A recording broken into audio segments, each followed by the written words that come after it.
இல்ல பவன் கல்யாண விஜய் சந்திச்சதாகவும், சில அரசியல் முடிவுகள் குறித்து விவாதிக்கப்பட்டதாகவும் சொல்லப்படுது. அதுக்கு என்ன அது அப்படி நடந்தது உண்மையா?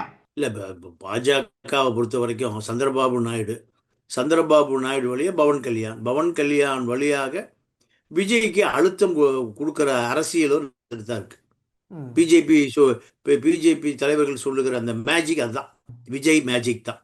விஜய் மேஜிக் நடந்தால் அதிமுக கூட்டணி இத்தனை கூட்டணிகளை விட வலுவான கூட்டணியா மாறிடும்.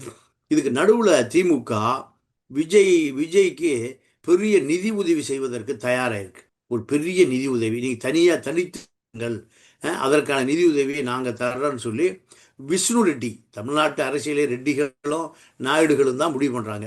இப்ப விஷ்ணு ரெட்டி விஜயுடைய நிழல் போல தொடர்றார். விஷ்ணு ரெட்டி திமுகவுடைய ஆள். இப்படி அதை இந்த விஷ்ணு ரெட்டியை மீறி விஜய் அரசியல் செய்ய முடியாது. ரெண்டு பேருக்கு அப்படி தனிப்பட்ட பொருளாதார ரீதியான நட்பு, பல விஷயங்கள் இருக்கு. அப்போ விஷ்ணு ரெட்டி நாம எப்படியாவது விஜயை உள்ள கொண்டு வருவதற்கு பாஜக நமக்கு பெரிய உதவி செய்யும். இந்த கருத்தை விஷ்ணு ரெட்டி, பவன் கல்யாண், இதெல்லாம் இந்த தெலுங்கு லாபி கடுமையா விஜயோடு நெருக்கமா இருக்கு, விஜய்க்கு அழுத்தம் கொடுக்குது.